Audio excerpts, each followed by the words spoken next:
Olá, meu nome é Fagner Dantas e esse é o Prazer em Conhecer, seu ponto de encontro de livros, ideias e pessoas. Então, se você gosta de ler livros, compartilhar ideias e conhecer pessoas, você está no lugar certo. Então, já se inscreve no canal, aciona as nossas notificações e, se gostar desse vídeo, não deixe de dar o seu like. Bom, esse é um vídeo super especial, é aquele vídeo tradicional, né? Acho que todos os canais que lidam com livros fazem esse vídeo, que é o vídeo de melhores leituras do ano que passou, no caso 2024. Então, estou aqui para trazer essas impressões, essas escolhas que fiz, escolhas totalmente pessoais, mas acredito que alguns desses, certamente vocês que estão aí, vão gostar também, vão abraçar esses livros, tal qual eu abracei aqui. Bom, só falando um pouquinho do nosso canal, aqui o Prazer em Conhecer Lip, é um canal dedicado à leitura, à literatura, aos livros, ao amor pelos livros, tanto que nós chamamos aqui a nossa comunidade, nossos membros, nossa comunidade literófila, né, aqueles que amam os livros, amam a literatura, amam aquilo que é feito com letras, né, a literatura, a manufatura, a construção de objetos tão apaixonantes como são os objetos livro, né, que é o grande tema, nosso grande objeto de interesse aqui. Então, se você é um apaixonado ou apaixonada por livros, se inscreva aqui no nosso canal e participe dessa nossa comunidade literófila. Temos vídeos novos todo domingo aqui, sempre com aquele lembrete que eu já faço aqui. Às vezes a gente não coloca um vídeo no domingo, porque a gente está preparando esse vídeo, então a gente sempre gosta de preparar um conteúdo de qualidade. Então, entre a qualidade e a pontualidade, eu sempre prefiro a qualidade. Então, eventualmente, se a gente não colocar o vídeo do domingo, ele vem no domingo seguinte, mas vem sim, um vídeo com qualidade, com informação, com conteúdo, que eu acho que isso é o mais importante. Afinal de contas, todo mundo que está aí do outro lado está dando o que tem de mais importante nesse momento, que é o tempo. Então, eu já agradeço aqui, obrigado pelo seu tempo de se dedicar aqui à literatura, à leitura, aos romances, aos livros, que é o que nos une aqui nessa conversa. Então, eu já agradeço pelo seu tempo e convido que você participe aqui da nossa comunidade literófila, que você se una ao Prazer em Conhecer Lip, para que a gente possa sempre expandir cada vez mais esse papo sobre livros, tá certo? Então esse é o nosso objetivo aqui no canal, sendo que temos também a nossa conta no Instagram, o @Prazer em Conhecer Lip no Instagram, e lá sim continuamos esse papo sobre livros, trazemos algumas novidades, trazemos nossos vídeos matinais, né? Segunda, quarta e sexta, a gente sempre coloca um vídeo pela manhã cedinho, para que você já comece o seu dia com o poder da leitura à sua disposição, e trazendo dicas, leituras que eu fiz, compras em sebos, que eu adoro fazer também. Então isso é um pouco da nossa missão aqui nesse canal, muito prazerosamente aceita, não temos nenhum fim lucrativo, não temos nenhuma intenção profissional, é um ato realmente de amor aos livros, e que a gente quer compartilhar com todos vocês, tá certo? É isso? Então acho que a gente pode começar. Hoje temos muitos livros para mostrar, e sendo que 10 desses livros nós vamos ter uma atenção um pouco mais especial, vamos ter um tempo um pouco mais especial, porque são aqueles 10 melhores livros, aquelas 10 melhores leituras feitas em 2024. Mas antes eu queria fazer uma outra lista, que é a minha lista de melhor do mês. Então eu vou trazer rapidamente, sem maiores comentários, até porque todos esses livros foram brevemente comentados no vídeo anterior que nós colocamos aqui no canal, no domingo passado, que foi o nosso panorama literário de 2024. Ou seja, todos os livros, todos os 34 livros que lemos em 2024. 32 leituras novas e 2 releituras, né? O Jovem Torles e O Processo, de Franz Kafka, sendo que tanto o Jovem Torles quanto o Processo foram relidos para compor o que a gente chama aqui de Na Lupa do Lip, que são vídeos mais detalhados, vídeos mais analíticos sobre esses textos. No caso do Jovem Torles, nós preparamos aqui uma playlist com cerca de 5 horas de conteúdo, discutindo de maneira aprofundada aquele livro. No caso de O Processo, a gente foi um pouquinho mais longe, construímos aí um acervo de quase 15 horas, discutindo tanto a vida do Franz Kafka, a partir da biografia, escrita pelo Gerhard George Lemaire, 2005, nós vamos inclusive apresentar aqui também, e discutimos aí aprofundadamente o processo, capítulo por capítulo, parágrafo por parágrafo, palavra por palavra, trazendo aqui os elementos que poderiam gerar uma boa discussão, aquele detalhezinho, aquele elemento que permite, aquela chave interpretativa, aquela chave reflexiva, que permite aprofundar e se debruçar um pouco mais sobre o texto. Então, no caso do Jovem Torles e O Processo, do Franz Kafka, eu sugiro, se você tiver interesse, que você verifique aqui na playlist, aqui no nosso canal do Prazer em Conhecer Lip, temos 2 playlists com todo o conteúdo produzido para essas 2 imensas obras de significado, né? O Processo, obviamente, muito mais conhecido, Mas o Jovem Torres também é um livro muito desafiador, muito impactante. E se você não conhece, sugiro conhecer o Jovem Torres, do Robert Musil, grande escritor austríaco. Ok? Então, dito isso, então vou passar rapidamente aqui pelo melhor livro de cada mês. E aí sim, ao final, nós vamos nos debruçar sobre os 10 melhores livros lidos em 2024. Ok? Então, vou começar aqui, primeiro mês, em janeiro. Nós temos aqui já o nosso roteirinho aqui na tela. E temos também a nossa água para a nossa hidratação. A garganta está sempre datada aqui. Então vamos lá. Primeiro mês de janeiro, nós lemos 3 livros. E aqui eu vou colocar quando a escolha for fácil ou quando a escolha for difícil, né? Ou seja, quando aqueles livros todos foram muito bons, então é difícil você escolher um para ser o melhor do mês. Ou aqueles casos em que, né, os livros não foram tão bons assim e fica mais fácil você escolher. Então nesse caso aqui, no mês de janeiro, nós lemos Em Busca de Sentido, do Viktor Frankl. Lemos também A Cidade Inteligente, do Evgeny Morozov e da Francesca Bria. E lemos, por fim, o terceiro livro concluído em janeiro de 2024, O Último Voo do Flamingo, do Mia Couto. Então, desses 3 livros aqui, escolha fácil. Vai para Mia Couto, O Último Voo do Flamingo. Então, está aqui colocado, já vou deixar aqui de canto. E seguimos, como eu disse, essa parte vai ser bem rapidinha, porque eu quero chegar nos nossos 10 melhores livros. Nós já fazemos a nossa primeira escolha. Melhor livro de janeiro, O Último Voo do Flamingo, de Mia Couto. No mês de fevereiro, nós lemos também 3 livros. A gente estava tentando manter a média de 3 livros para chegarmos ao final com 36 livros lidos. Não conseguimos, mas é como eu sempre digo, meta é apenas um direcionamento, é apenas uma orientação. Não pode ser um elemento punitivo, né? Você não pode correr para ler os livros para bater a meta. A sua meta é ler cada livro muito bem. Esse é o modo fundamental. Ler cada livro de maneira ativa. Como a gente sempre lembra aqui, né? A leitura ativa plena. Então, isso é o que a gente sempre busca em cada leitura. Mas a meta ajuda apenas para você se orientar. Então, nesse caso, a gente tinha uma meta de ter 3 livros lidos por mês. Então, no segundo mês, em fevereiro, nós conseguimos manter essa meta lendo a coletânea de contos aqui de Anton Chekhov. Nós lemos também o romance Angústia, de Graciliano Ramos. E lemos um livro de ciência política, A Salvação pelo Espetáculo, da Kátia Mendonça. Essa, sim, eu diria que foi uma escolha bem difícil, porque os 3 livros são excelentes. Mas eu vou ficar com A Salvação pelo Espetáculo, da Kátia Mendonça. Mas já colocando os livros aqui de lado, que a gente vai voltar a falar de alguns deles. No mês 3, nós continuamos com 3 livros. Continuamos mantendo a meta de 3 livros. Lemos Nerd, de Érico Borgo. Lemos o romance As Meninas, de Lígia Fagundes Telles. E lemos o clássico de William Shakespeare, Rei Lear. Então, nesses 3 aqui, a escolha não foi tão difícil, mas também não foi tão fácil. Eu vou descartar aqui o Nerd, do Érico Borgo, porque foi uma leitura muito pessoal, muito específica. Para quem quer saber mais sobre isso, dá uma olhadinha lá no Panorama Literário 2024, que a gente fala mais sobre esse livro aqui.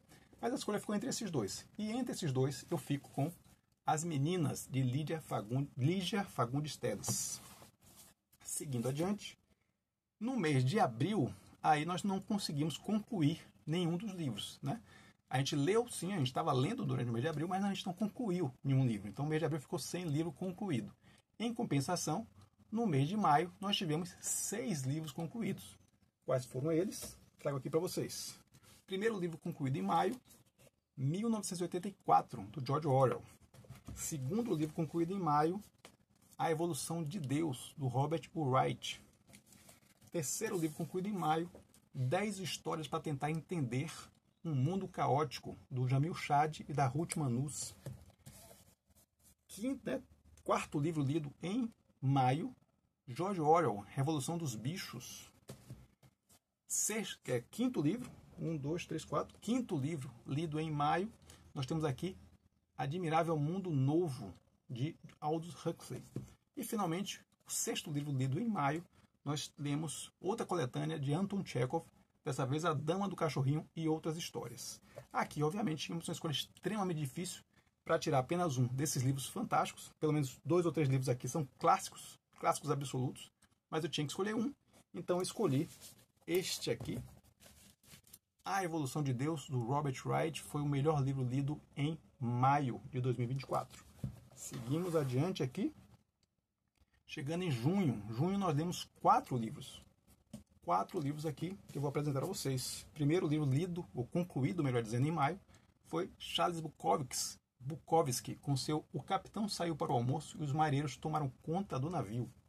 Segundo livro lido em junho, O Pequeno Príncipe, de Antoine de Exupéry.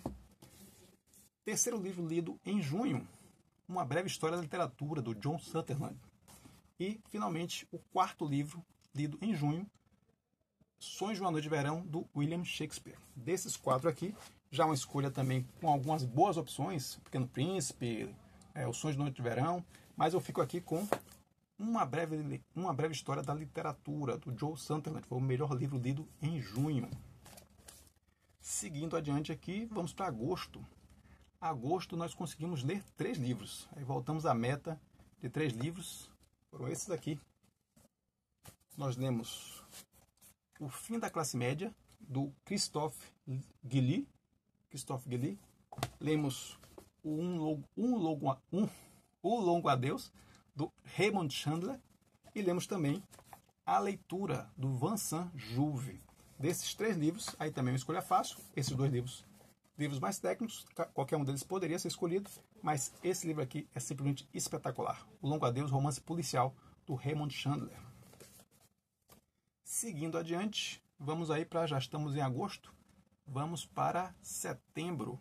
Então, setembro, nós lemos 2 livros. Lemos Razões do Iluminismo, foi o primeiro que a gente concluiu, Razões do Iluminismo, do Sérgio Paulo Rouanet, e concluímos também o clássico Elogio da Loucura, do Erasmo de Roterdã.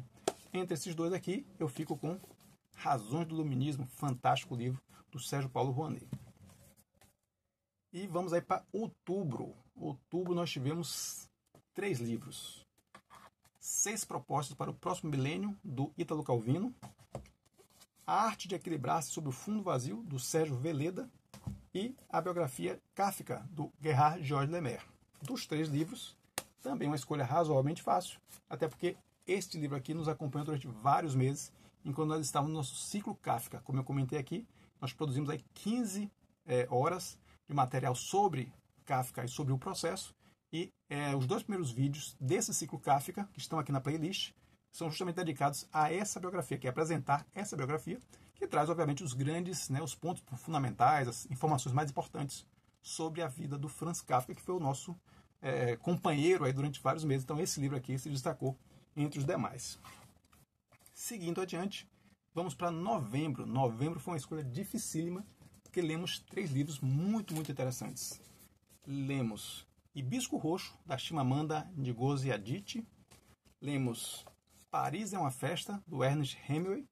E lemos mais um Bukowski, Cartas na Rua, do Charles Bukowski. Entre esses 3 livros aqui, aí eu tenho que admitir, a escolha foi difícil, muito difícil, mas chegamos a ela com Hibisco Roxo, da Chimamanda Ngozi Adichie. Foi o melhor livro lido em novembro. E, finalmente, nosso último mês, mês de dezembro, nós lemos 2 livros. Esses 2 livros foram Os Devaneios do Viajante Solitário, do Jean-Jacques Rousseau, e o clássico O Apanhador no Campo de Centeio, do G.D. Salinger. Então, entre esses 2 livros, apesar deste aqui ser um clássico, o que me trouxe mais riqueza intelectual, riqueza de repertório, foi os Devaneios do Caminhante Solitário, de Jean-Jacques Rousseau, o melhor livro lido em dezembro. Isso posto, agora que já vimos os melhores livros lidos por mês, os melhores livros de cada mês, aí sim, vamos fazer agora a nossa lista definitiva, a lista de 10 melhores leituras feitas em 2024. Então, vou organizar aqui, já dei uma bagunçada nos livros, mas vou encontrar cada um aqui para poder falar para vocês. Então, vou começar de trás para frente, o 10º livro. O 10º melhor livro lido em 2024. Ah, sim, claro. Antes nós temos as menções honrosas, aqueles livros que não entraram na lista de 10 mais, mas poderiam ter entrado, eventualmente, um ou outro. São livros muito bons, são livros que me trouxeram muita riqueza intelectual, me trouxeram muita riqueza de repertório, mas eventualmente não entraram, porque a lista dos 10, evidentemente, fica uma lista um pouquinho mais apertada, mas vou trazer aqui para vocês as menções honrosas de 2024. Eu coloco como menção honrosa O Último Voo do Flamingo, de Mia Couto. Não entrou, excelente livro, mas acabou não entrando aqui na nossa lista de 10 melhores. Coloco também esse outro aqui do nosso querido Anton Chekhov, ó, A Dama do Cachorrinho e Outras Histórias, do Anton Chekhov, assim como coloco também, né, o nosso primeiro aqui, está na nossa lista, que está aqui em algum lugar. Sumiu por um momento, por um instante, desapareceu por completo, como mágica. Deixa eu ver se eu encontro ele aqui. Ah, está aqui. Então coloco também na lista de menções honrosas o outro livro de contos do Anton Chekhov. Evidentemente, esses dois livros poderiam entrar em qualquer lista de melhores livros, mas por serem contos, eu optei por deixar de fora nessa minha lista. Eventualmente farei talvez uma lista de melhores livros de conto que já li, e esses dois certamente estarão lá. Mas por enquanto, na lista de melhores livros, apesar de serem duas leituras simplesmente fantásticas, Chekhov é um autor que eu descobri em 2024, e o que eu encontrar de Chekhov vou ler, porque é um autor fantástico, mas na minha lista agora, pelo meu critério, acabou não entrando. Coloco também aqui como destaque, como menção honrosa, Rei Lear, do Shakespeare, clássico, evidentemente clássico absoluto, é um dos reis míticos, como eu sempre falo aqui, ao lado de Hamlet e Macbeth, mas livro excelente, boa história, mas não entrou aqui na nossa lista de 10 mais por detalhe, mas está como menção honrosa. Também temos aqui como menção honrosa, sim, claro, ele que nos acompanhou durante tanto tempo, a biografia do Franz Kafka, né? Até numa das minhas listas que eu publiquei no Instagram há algum tempo atrás, até tinha colocado ele na 10ª posição, mas acabei trocando para fazer essa lista definitiva. Mas é um livro muito, muito bom, um livro para quem quer conhecer Kafka, um livro essencial. Então fica aqui como menção honrosa também na nossa lista de 10 mais. E finalmente, uma menção honrosa que me custou assim para colocá-la como menção honrosa, porque é um livro excelente também. Então por pouco não entrou na nossa lista, mas como já tinha um outro desse autor, eu acabei escolhendo o outro e não coloquei esse. Estou falando aqui de A Revolução dos Bichos, do George Orwell. Então esses livros aqui constituem as nossas menções honrosas de leituras feitas em 2024. Excelentes livros, todos eles, mas por um detalhe ou outro acabaram não entrando na lista definitiva. Então agora sim, vamos à lista definitiva dos 10 melhores livros lidos em 2024.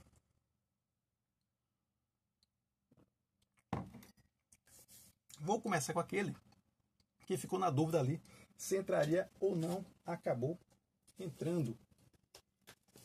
É um pouco daquele livro que você tem que dar um tempo, talvez, para ele consolidar, para ele apaziguar, para ele ser mais bem internalizado quando você está lendo. No primeiro momento, eu tive uma reação, aquela velha história da expectativa, né? Eu gerei uma expectativa muito grande em torno desse livro. Tinha uma ideia dele, já tinha ouvido falar muito dele, e tinha uma ideia dele quase como se fosse uma náusea, a Náusea de Sartre, que foi um dos melhores livros que eu já li na vida, né? A minha melhor leitura de 2022 está aqui no nosso acervo, aqui no Prazer em Conhecer Lipe. Nós temos tanto o panorama de leitura de 2022, quanto 2023, quanto, obviamente, 2024 já colocamos aqui no canal também. Então nós temos o panorama desses 3 últimos anos. E em 2022 eu também escolhi minhas 10 melhores leituras. E o livro A Náusea de Sartre foi o melhor livro lido em 2022. A Náusea de Sartre, de 1938. Então eu esperava, pelo que eu ouvia falar desse livro aqui, desse livro que eu vou mostrar para vocês agora, eu esperava algo na linha do A Náusea de Sartre. Acabei não encontrando isso, e por isso posso ter ficado um pouco decepcionado e talvez tenha colocado esse livro um pouco abaixo do que ele poderia estar na minha lista. Mas, como eu disse, é uma escolha meramente pessoal, meramente subjetiva. Então ele acabou não ficando tão acima, porque não correspondeu a essas expectativas, mas diante de tantos livros excepcionais que nós lemos esse ano, ele ainda assim entrou na lista, então quer dizer que ele, no mínimo, é um livro muito bom. Estou falando aqui de Graciliano Ramos e seu Angústia, livro de 1936, excepcional livro, o romance anterior ao Vidas Secas, né, que é de 38. Então esse aqui, fantástico livro, maravilhoso. Nós temos aqui um personagem aqui, claro, desses 10 livros, como eu passei muito rapidamente pelos outros, desses 10 livros eu vou me deter um pouquinho mais, fiz alguns comentários, trouxe um pouco do resumo do livro, trouxe um pouco da edição, alguns comentários sobre o que eu achei desse livro e por que esse livro é tão importante e porque ele entrou como 10 mais. Então vou falar um pouquinho para vocês aqui sobre cada um deles. Então, começando por Angústia, eu queria falar primeiro do objeto do livro, né? Como eu sempre digo, o objeto do livro, esse objeto que está nas minhas mãos aqui, eu queria falar um pouquinho sobre ele. Então, é um livro de 220 páginas. 220 páginas é o romance, né? O texto em si do romance, a Angústia. Ele é seguido por um texto de apoio de Otto Maria Carpo. O Otto Maria Carpo é um dos mais importantes críticos literários que nós já tivemos no Brasil. Então, ele faz questão de escrever, né? Na verdade, né, a editora trouxe aqui para abrilhantar ainda mais essa edição, que já é uma edição belíssima, né? Capa dura, lindíssima, edição da Record. E ao lado, então, após a leitura do texto do romance, nós temos esse texto de apresentação e análise do Otto Maria Carpo sobre a obra do Graciliano Ramos e sobre a obra Angústia. Então, dá um quê a mais, né? Dá um toque especial a essa belíssima edição aqui da Record. Então, tá de parabéns a Record por essa edição aqui. Essa edição, pelo menos não identifiquei a data dessa edição. Então, vou trazer sempre as datas. O livro original, né, o texto original foi publicado em 1936, mas eu não tenho aqui a data desta minha edição. Mas é uma edição belíssima, super conservada, que, obviamente, comprei numa das minhas andanças aí pelos sebos, saldões, pela cidade de Salvador. Então, belíssima edição. Já falando da edição, então falamos agora do resumo do livro. Nós temos aqui o livro, uma história, né, onde temos um protagonista, que é o Luiz da Silva. Até pelo nome, né, esse protagonista ele tenta trazer um quê de mundanidade, de ser uma pessoa comum, ser alguém como outro qualquer, né, um cidadão como outro qualquer. E ele fala isso, né, um Luiz Dias qualquer, um Luiz Silva, Luiz da Silva qualquer. Ele se coloca nessa posição de um ser mundano, de um ser comum, de uma figura sem maior importância, né? Mas, obviamente, como todo ser humano, ele traz o extraordinário dentro dele. E esse extraordinário vai se manifestar de diversas formas, seja nas suas reflexões sobre a cidade, sobre o seu trabalho, sobre as pessoas que o rodeiam, seja nas suas relações pessoais, que vão levar aí a um desfecho bastante dramático, como a gente vai ver no livro. Então, basicamente, temos aqui a história do Luiz da Silva, que começa rememorando a sua vida, né, de como um jovem, né, uma criança nascida ali no interior do Nordeste, ao que tudo indica, interior de Alagoas, né, vive numa pequena vila, aí sua família tem uma fazenda, seu avô, né, tinha uma fazenda, essa fazenda se acaba, e depois ele vai ter o pai também não tem muito sucesso financeiro, o pai morre, e aí nessa trajetória trágica, ele se desloca, né, ele sai, ele abandona essa zona, esse interior, vai até uma vila e consegue algum tipo de trabalho e acaba indo para Maceió. Então a história aqui, pelo menos a fase adulta da história, se passa aqui em Maceió, capital de Alagoas. E aqui ele vai ter uma vida de funcionário, né, ele consegue um emprego ali no Tesouro, né, numa repartição pública, e também escreve para um jornal, né, escreve alguns artigos para o jornal, faz algumas revisões de livros também de algumas editoras, então ele acaba vivendo um pouco ali no mundo das letras, no mundo da burocracia. Então essa é um pouco a vida do Luiz da Silva. E essa vida vai seguindo, como eu disse, seu curso natural, até que ele se envolve num triângulo amoroso, né? Esse triângulo amoroso formado aí pela Marina, de um lado, e pelo Julião Tavares, do outro, seu arqui-inimigo, né? Vamos dizer assim, seu antagonista, né? Já que ele é o nosso protagonista, o Julião Tavares é o seu antagonista, e essa disputa gira em torno da Marina, né? Essa personagem, né? Esse objeto de interesse romântico do Luiz da Silva. Isso vai evoluindo, né? Uma relação amorosa, essa relação amorosa vai se deteriorando, ela vai se desgastando por conta, inclusive, dessa interação com o Julião Tavares. E isso vai evoluindo nesse contexto dramático para um final, como eu disse, um final impactante, super impactante. É um livro muito adulto, né? Eu já tinha tido a oportunidade de ler tanto o Vidas Secas, do Graciliano, quanto o Infância, que eu particularmente sou apaixonado, um livro de 45, né? Que é um livro de memórias do Graciliano Ramos. Mas esse aqui me impressionou muito pela crueza e até pela linguagem. É uma linguagem muito adulta, muito, né, com palavras palavras mais fortes, com descrição de cenas muito visuais, muito gráficas, né? Então, é um livro, literalmente um livro para adultos, mas é um livro que tem essa carga psicológica muito presente, é o que chama muita atenção nesse livro aqui. Então, como eu disse, um pouco do resumo da história, não vou, nenhum desses 10 livros eu vou entrar em spoilers, vamos dizer assim, né? Pelo menos os romances, nós vamos ter livros de romance, de ficção e de não ficção. No livro de ficção, obviamente, eu não vou entrar em spoilers. Então, aqui basicamente é essa história. Seguimos, então, o Luiz da Silva nessa relação conflituosa, nesse triângulo amoroso, e acompanhamos as consequências que vão ser decorrentes aí dessa relação. Então, basicamente, é um livro que fala dessa deterioração psicológica. Esse é o acho, grande mote, né? A grande linha narrativa dessa obra é essa deterioração psicológica pela qual vai passando o Luiz da Silva até, como eu disse, o seu desfecho final. Fazendo alguns comentários sobre o livro, né? Já que a gente já apresentou o seu enredo aqui no que podia ser apresentado sem entrar em maiores detalhes, né? Sem entrar em spoilers, fazendo alguns comentários apenas sobre a importância desse livro. Né? Por que esse livro entrou na lista 10+? Primeiro, por conta disso, porque ele tem essa linha narrativa psicológica do interior da mente do Luiz da Silva, de como se processa, de como ele começa a ver as coisas ao seu redor, de como ele começa a entrar num processo, inclusive paranoico, né? Um processo de pressão muito forte, um processo de ansiedade muito forte. Por isso o nome, né? O nome é muito claro, o texto, o título do livro é muito óbvio. Angústia, é disso que o livro trata. E as consequências dessa angústia para o Luiz da Silva e, eventualmente, também para aqueles que estão ao seu redor. Um outro aspecto que me chamou a atenção, que eu notei aqui, é a literatura flaner. Nós já falamos disso lá quando discutimos lá no Panorama Literário 2024, quando a gente falou do Paris é uma Festa, do Ernest Hemingway.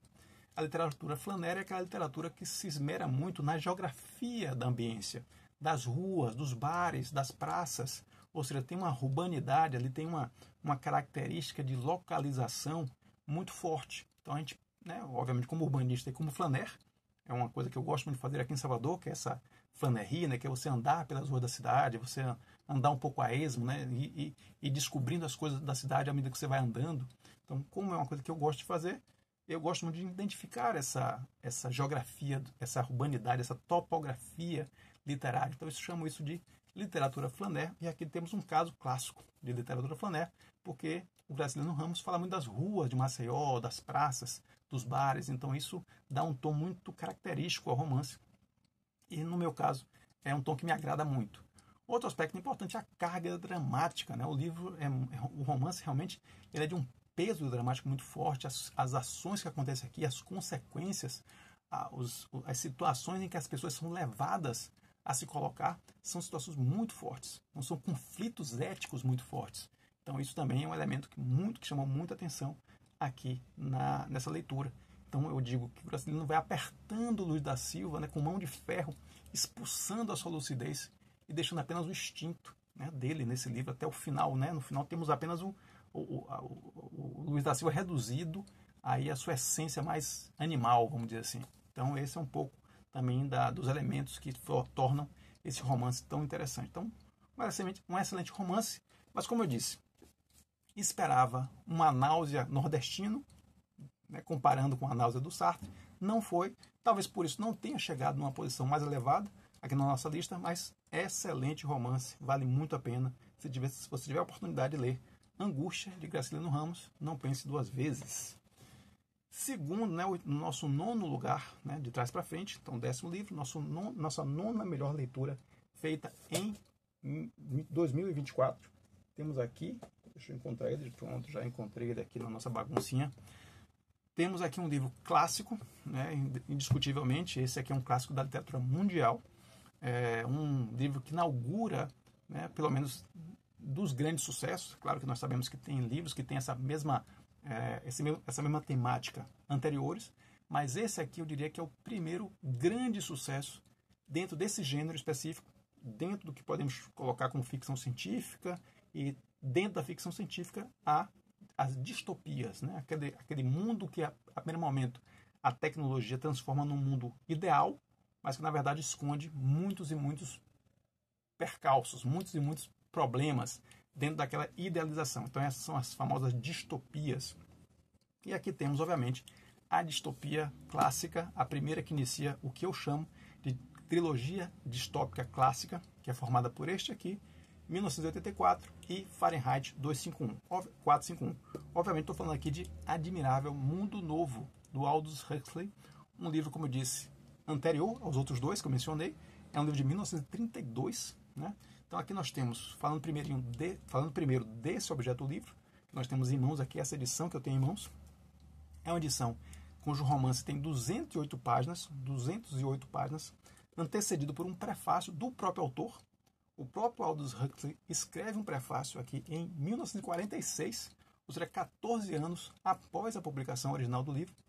14 anos, 1946.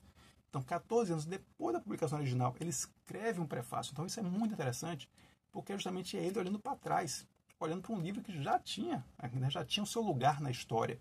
Então, é muito interessante observar como ele escreve, não um prefácio imediato da publicação, um prefácio à primeira publicação, mas um prefácio 14 anos depois do impacto que esse livro teve sobre a literatura mundial. Então, o prefácio já por si só já dá um quê a mais para essa edição aqui. Além do prefácio, além desse prefácio do Aldous Huxley, ao final do texto, temos um breve texto de apresentação do autor e da sua obra. Então é uma belíssima edição, capa dura também, uma imagem de capa muito representativa, né? Para quem lê o livro sabe muito bem do que se trata aqui, nesse bebê sendo construído, né, pelas máquinas, né, esse ser humano futuro sendo construído pelas máquinas. Então, belíssima edição do Círculo do Livro, né, tão famoso Círculo do Livro aqui no Brasil. E a tradução é do Vidal de Oliveira e do Lino Valandro. E essa minha edição também, infelizmente, não consegui identificar o ano dessa minha edição. Então, mas esse aqui é o nosso objeto livro. Então vamos lá. O que é que trata esse belíssimo livro? O que é que trata essa primeira grande distopia da literatura mundial? Temos aqui um mundo, obviamente no futuro, onde nós temos os seres humanos sendo divididos em castas biológicas, né? Desde a sua genética, desde o seu nascimento. Eles são divididos em castas como alfa, betas, gamas, deltas e ys. Então essas são as castas que são definidas. Quando o ser humano nasce, ele já nasce dentro de uma casta e essa casta define todo o seu futuro, né? Então esse é o mundo que o Aldous Huxley nos apresenta aqui. Esse mundo tem uma característica que é uma felicidade de todos os seus habitantes, mas uma felicidade muito artificial, uma felicidade gerada pelos artifícios da tecnologia, mais especificamente por uma substância chamada soma. Essa substância é consumida, né, naqueles momentos ou de intensa alegria ou de tristeza, para reverter essa tristeza ou para ampliar essa alegria, os cidadãos eles tomam essa soma e se sentem muito melhor. É quase como se fosse um aditivo emocional, né? Então uma felicidade instantânea, uma felicidade numa pílula, vamos dizer assim. Então isso é que faz o conformismo dessa sociedade. Então todos são muito felizes, todos são muito bem integrados, porque a qualquer sinal de ansiedade, a qualquer sinal de trauma, se usa a soma e a soma reduz, né? Resolve aquele trauma. Então aqui somos apresentados alguns fantásticos personagens, como a Lenina, o Dr. Foster, né? O Mustafa Mond, que é essa grande figura também, essa figura que exerce um poder sobre os demais, né? Quase um mentor dos demais. E temos, obviamente, o nosso ponto de desequilíbrio, que é a nossa peça-chave nessa história, que é o nosso Bernard Marx. O Bernard Marx, diferente dos seus colegas, diferente dos seus amigos no seu entorno, ele não se sente confortável nessa sociedade. Ele não se sente à vontade nessa sociedade. Ele não está feliz como todos os outros. Ele está questionando essa sociedade. Ele está questionando esse mundo perfeito que todos enxergam ao redor dele. E ao questionar esse mundo perfeito, ele é levado a desbravar, né, a se aventurar numa reserva que ainda reúne um mundo pré-tecnológico. É como se fosse um zoológico, quase como se fosse um lugar afastado, onde aquelas pessoas que vivem nesse mundo de alta tecnologia podem ver como era a vida antes da tecnologia. Então ele convence a Lenina, que é o seu interesse amoroso, de certa forma, também no livro, seu par romântico aqui, e eles vão para essa reserva no México. E essa reserva no Novo México, melhor dizendo, né? E nessa reserva, o Marx, que é o nosso ponto de desequilíbrio, encontra o elemento fundamental, o elemento chave da história, que o Marx é o gatilho, o Bernard Marx é o gatilho, mas quem de fato traz a disrupção desse processo, quem é o nosso elemento vertebrador do romance, eu diria assim, quem conduz a segunda parte do romance, é o nosso John, né, o selvagem John, que é um habitante dessa reserva, nascido nessa reserva, então que não vivenciou nenhuma tecnologia, mas ele é filho de uma mulher que, sim, esta veio do mundo tecnológico e foi abandonada no mundo selvagem. Então ela tem toda a referência do mundo tecnológico, enquanto que o John não tem nenhuma referência. Então eles são convencidos, são conduzidos pelo Bernard e pela Lenina a virem para o mundo tecnológico, a virem para o mundo da civilização. E nesse mundo da civilização encontram-se aí sim os grandes conflitos, os grandes embates éticos, os grandes embates psicológicos se dão entre o entendimento que o selvagem John, né, o John puro, o John primitivo tem em relação àquele mundo tecnológico e como essas duas culturas, quando se chocam, elas não conseguem conviver, elas não conseguem se relacionar. Então, justamente, quando o John, né, vai para esse mundo tecnológico esperando, talvez, né, entendendo que as benesses, né, ele teria contato com as benesses do mundo tecnológico. E, na verdade, o que ele encontra não são os benesses do mundo tecnológico. O que mais lhe chama atenção é justamente o vazio de espírito daquelas pessoas. E esse vazio de espírito, esse vazio de sentido na vida daquelas pessoas é completamente incompatível com o que o John entende como sendo valores fundamentais. E são esses valores fundamentais, é essa incompatibilidade que vai levar ao nosso fim trágico nesse romance fantástico do Aldous Huxley. Então vale muitíssimo a pena a leitura. Então, feita aqui a apresentação rápida, obviamente, do romance, vou fazer alguns pequenos comentários em relação a por que esse livro é tão importante. Primeiro, como eu disse, é o primeiro das três da trilogia clássica, né? Porventura eu tenho até aqui, ficou até fácil aqui para mostrar para vocês. Essa aqui é o que eu chamo de trilogia distópica clássica, 1984, Admirável Mundo Novo, de 32, 1984, de 49, e Fahrenheit 451, de 1951. Então essas três aqui formam o que eu chamo de trilogia distópica clássica. Então, obviamente, por já estar nessa condição, já seria quase que repertório obrigatório, né? Leitura obrigatória para o seu repertório, ler Admirável Mundo Novo. Então, além disso, né, além de ter essa condição dentro do panteão da literatura, ele tem uma característica que pode não agradar a todos. Ele é extremamente verborrágico, ele tem uma linguagem que eu diria assim, em alguns momentos chega um pouco a cansar, cria algumas barrigas, vamos dizer assim, né? Ele expande alguns elementos do romance de uma maneira que talvez pareça, pelo menos no meu caso, na minha primeira leitura, essa já foi uma releitura que eu fiz, na minha primeira leitura já tinha ficado esse peso, na segunda com muito mais repertório, com muito mais atenção ao texto. Isso diminuiu bastante, né? A gente conseguiu aproveitar muito mais do texto, mas ainda assim ele continua tendo um texto um pouco pesado. Então isso também é uma característica, talvez por isso ele não tenha ficado mais acima aqui na nossa lista, mas obviamente é um livro fantástico. Então ele mostra, um outro elemento que chama atenção, ele mostra o que nós estamos dispostos, né? O que nós somos seres humanos estamos dispostos a sacrificar em nome da nossa suposta felicidade. Então exatamente esse livre-arbítrio, essa liberdade, esse direito de escolha que é sacrificado em função de uma dose de soma. Né? Os nossos problemas se acabam com uma dose de soma, mesmo quando esses problemas decorrem de escolhas que precisamos fazer. Então, justamente, essa ideia do sacrifício em nome da felicidade, ainda que essa felicidade seja meramente ilusória, eu acho que é um ponto fundamental desse livro aqui. Um outro aspecto que me chamou a atenção é que o vício em soma lembra muito o nosso vício em redes sociais. Eu ficava impressionado quando fazia essas comparações, né? Então a pessoa se sentia um pouco desanimada, se sentia um pouco triste, ela ia lá e consumia o soma. Da mesma forma que muitas vezes a gente hoje está ali sem fazer nada, podemos ficar um pouco abatidos, um pouco aquela adrenalina dá uma descida, a gente vai lá para as redes sociais e fica lá no scrolling, passando a tela o tempo inteiro, e aquilo meio, de certa forma, quase como se fosse uma droga para a gente também. Então isso me lembrou muito esses elementos aqui. E o outro elemento que chama atenção é justamente esse choque entre esses polos culturais tão diversos, né? Esses conjuntos de valores tão diversos, que são os valores da sociedade tecnológica e os valores trazidos pelo John, o selvagem. Então esse choque é um elemento muito interessante da segunda parte do livro. Né? Até você chegar no John, você percorre um longo caminho, acompanhado aí pela Lenina, pelo Dr. Foster, pelo Bernard Marx.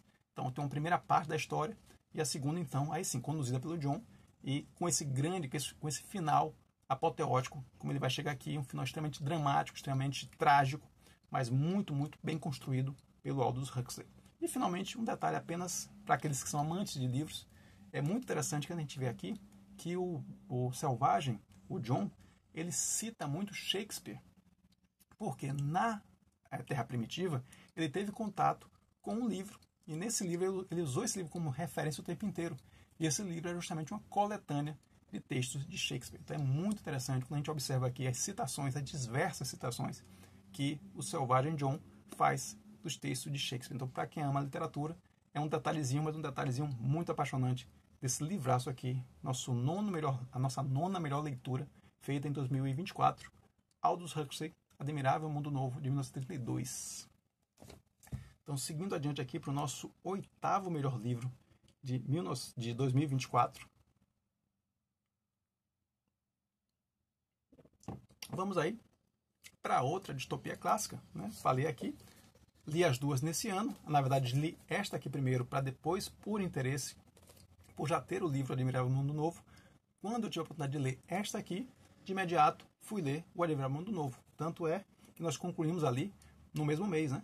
Como eu coloquei aqui, foram concluídos, duas leituras concluídas no mesmo mês. Tanto Admirável Mundo Novo, quanto esse aqui, que é a nossa 8ª melhor leitura de 2024, 1984, do George Orwell. Esse aqui é um livro publicado em 1949, né? A gente sempre brinca, o título, 1984, é justamente a inversão do 48 aqui, que foi o ano em que o George Orwell concluiu o seu texto, né? Publicando no ano seguinte. Então, sobre objeto livro primeiro, né? Como eu sempre falo, primeiro da nossa edição, o que a gente pode falar sobre ela? É um romance de 270 páginas, publicado pela Companhia Editora Nacional, sem texto de apoio. Aqui nós temos basicamente o texto do George Orwell, e a tradução é do Wilson Veloso. E a minha edição, essa sim tem data, essa edição aqui é de 1978, é a que chegou às minhas mãos. Bom, sobre a história, né? Um resumo rápido aqui da história. Diferentemente do Admirável Mundo Novo, aqui nós temos que onde essa submissão dos cidadãos era conseguida através de uma felicidade artificial pela soma, aqui não. Aqui nós temos a submissão feita de fato pela ameaça real da morte. A morte é esta conduzida por um Estado super autoritário, que é o Estado estabelecido aqui em 1974. Então é muito diferente do Admirável Mundo Novo nesse sentido. Os dois estabelecem sociedades, de certa maneira, autoritárias, de certa maneira, onde as suas sociedades estão submetidas a um Estado dominante, mas no caso de Admirável Mundo Novo, nós temos essa submissão pela felicidade artificial da soma. E aqui não, aqui nós temos a ameaça real da morte. Então, aqui nós temos quem conduz, né, quem é o nosso protagonista, quem é o fio condutor desse livro aqui, é o Winston Smith. Winston Smith, que da mesma forma que o Bernard Marx, lá em Admirável Mundo Novo, também se sente desconfortável com aquele mundo, também se sente fora, vamos dizer assim, desencaixado daquele mundo. Ao contrário dos seus colegas, né, seus colegas do trabalho, ele que é um funcionário do Ministério da Verdade, que, ironicamente, é justamente o ministério dedicado a falsificar as notícias, né, criar as fake news. Ele muda as manchetes dos fatos que acontecem para conduzir, né, para controlar, para manipular a sociedade. Então, esse Winston Smith, esse funcionário do Ministério da Verdade, ele também não se sente confortável, ele não se sente adequado àquela sociedade em que ele vive. Da mesma forma que o Bernard Marx tinha essa relação também no Admirável Mundo Novo. Diferentemente do Bernard Marx, que continua nessa sequência, né, nesse desconforto, até encontrar o John, e o John, de certa maneira, mostra para ele, né, uma outra visão de mundo, o Winston Smith também encontra pessoas que de certa maneira, congregam com ele, né, se irmanam com ele nessa sensação de desconforto em relação àquele mundo. A diferença é que aqui nós temos, de fato, uma rebelião sendo gestada.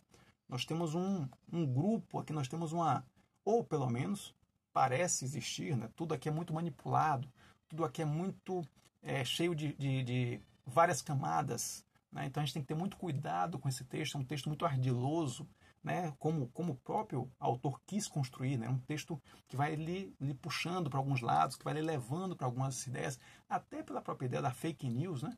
Da desinformação, então ele leva você para um canto, depois conduz para outro. Tanto que nós temos aqui um grande plot twist, nós temos uma grande virada aqui no final desse livro. Então, isso só não vou entrar em spoilers, mas já digo que é um livro que vai lhe prendendo desde o início ao fim, até por conta desse final, que é um final super dramático e que tem essas grandes reviravoltas. Então, aqui nós temos o Winston Smith se aproximando daqueles que ele entende serem pessoas que podem ajudá-lo na destruição daquele sistema. Aí fica a pergunta, será que ele vai conseguir? Será que um homem, será que algumas pessoas conseguem superar um sistema tão dominante, tão autoritário, que controla cada movimento daquelas pessoas que estão ali? Então essa é a proposta de 1984. Um livro clássico, um livro super necessário para se ler em qualquer momento, né? Porque é um livro que fala justamente dessa ideia da liberdade e também de como essa liberdade pode ser morta por vários aspectos, né? De vários lados diferentes. A gente pode ter esse ataque à liberdade. Então, temos aqui um livro belíssimo, uma história que vale muito a pena ser lida em qualquer momento. Então, esse é um pouco da história aqui, essa história de inconformismo, essa história de rebelião, essa história de busca pela liberdade, que temos aqui na figura, dessa grande figura trágica, nesse grande herói trágico das distopias, que é o nosso Winston Smith, né, já levado aí ao cinema, inclusive. Bom, sobre alguns comentários, né, sobre esse livro, por que esse livro é tão importante? Primeiro, porque ele é um livro extremamente assustador. Diferente do Admirável Mundo Novo, que ele conduz mais um processo, ele vai lhe levando para um caminho, e aí sim você tem ao final desse caminho um momento muito trágico. Aqui não, aqui você é aterrorizado desde o primeiro momento, desde a primeira página. Você já se sente claustrofóbico, você se sente completamente preso naquele ambiente super controlado. Então isso é colocado desde o primeiro momento. Então já é um livro em si, né, assustador de cara. Além disso, ele tem uma trama extremamente instigante, extremamente pragmática, diferente do Admirável Mundo Novo, por isso inclusive que ele está acima do Admirável Mundo Novo. A escrita do George Orwell é muito mais clara, é muito mais objetiva, é muito mais pragmática. Então você tem ali, é quase que minimalista, você tem apenas o que é necessário para contar a história. Você não tem grandes elucubrações, você não tem grandes devaneios, como acontece no Admirável Mundo Novo. No Admirável Mundo Novo a gente tem umas licergias totais, aí, bem típicas do Aldous Huxley. Aqui não, aqui nós temos uma história direta, contada de maneira muito clara, muito direta, nessa escrita do George Orwell. Então, por isso que ficou acima aqui do Admirável Mundo Novo. Além disso, vale muito a pena a leitura pelo papel que esse livro tem na cultura geral, na cultura pop de modo geral. Então ele tem elementos aqui que você pode encontrar no cinema, tem elementos aqui que você pode encontrar nos quadrinhos, tem elementos aqui que você pode encontrar na música. Então tem uma frase aqui, né, que durante muito tempo eu ouvi essa frase numa música de uma banda de rock chamada Rage Against the Machine, e essa frase era: quem controla o passado controla o futuro, e quem controla o presente controla o passado. Essa frase é do 1984. Então tem vários elementos que estão aqui, que a gente encontra reproduzido na cultura pop mundial. Então, como eu sempre digo, se você tem o original, se você absorve a referência, se você tem um repertório amplo, quando isso aparece lá na frente, você sabe de onde veio. Então isso torna a sua apreensão daquela obra secundária muito melhor, porque você conhece a obra primária, você conhece a origem daquelas referências. Então, o 1984 é um livro que está internalizado na cultura mundial. Então, certamente vale muito a pena você usar seu tempo para ler esse brilhante romance 1984 do George Orwell, publicado em 1949, nossa 8ª melhor leitura de 2024. Agora nós passamos por 3 livros de ficção. Vou entrar aqui no primeiro livro de não ficção, né? Como eu disse, estou misturando os dois elementos. Eu estou colocando aqui na minha lista tudo que eu li, né? Tanto ficção quanto não ficção. Então, por isso que vai surgir agora, no 7º lugar, um livro de não ficção, que é esse aqui: A Salvação pelo Espetáculo, Mito do Herói e Política no Brasil, da Kátia Mendonça. Um livro fantástico, um livro de ciência política, né? Falando rapidamente aqui do objeto do livro, nós temos aqui um livro de 320 páginas, sem textos adicionais, evidentemente né, o próprio texto, né, técnico, falando aqui sobre o tema da ciência política. E a minha edição é de 2002, é publicada aqui pela Top Books, a editora Top Books.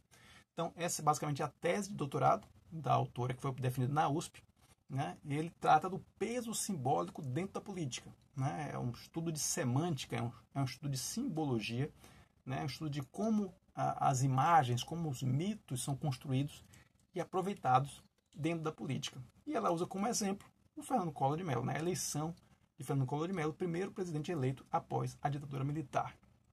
Ele é dividido em 3 partes, sendo que a primeira parte ela conduz aí mostrando como após a proclamação da República, né, nós tivemos a construção de uma imagem das forças militares, das forças armadas, uma imagem muito positiva, de uma instituição muito confiável, né, de uma instituição que levou o Brasil aí àquela condição de república. Então essa é a primeira parte, né, essa construção de um mito institucional em torno da ideia, né, das Forças Armadas, ela vai ser reconstruída a partir do processo da ditadura, né, a partir de 1964. Então há uma deformação, vamos dizer assim, dessa imagem. Então esse polo institucional, esse mito institucional que é construído em torno das Forças Armadas, que segura, vamos dizer assim, que controla, que domina o Estado brasileiro até 85, ele é substituído por um outro polo. Então é essa polaridade que eu acho bem interessante nesse livro.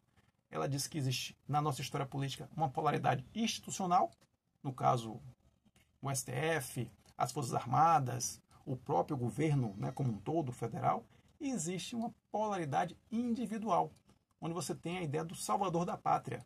Aí você tem as figuras personalistas, Fernando Collor, Luiz Inácio Lula da Silva, Bolsonaro e assim por diante. Então, a história política do Brasil, ela se move nesse pêndulo entre um mito institucional e um mito personalista.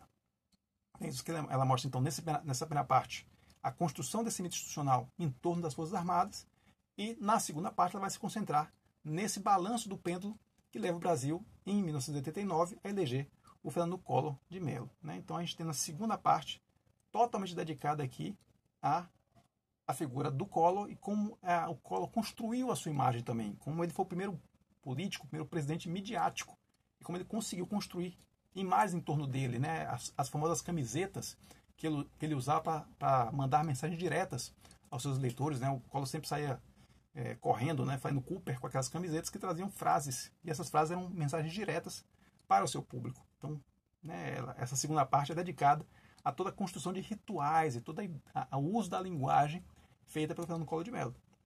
E a terceira parte, ela se dedica à construção de uma teoria do mito político, né? Então, a partir de um exemplo específico do Fernando Collor, e a partir dessa construção que ela fez na primeira parte, sobre a construção de um mito em torno das Forças Armadas, né? Como é que se constrói esse mito do polo, né? Esse mito institucional em torno das Forças Armadas, como esse mito foi sendo ressignificado ali ao longo da ditadura militar, levando esse pêndulo para um outro lado, que é o mito personalista, né? O polo personalista do mito político, e como a partir dessa análise que ela fez de um fato real, ela quer construir, ela quer decantar dessa experiência uma teoria do mito político.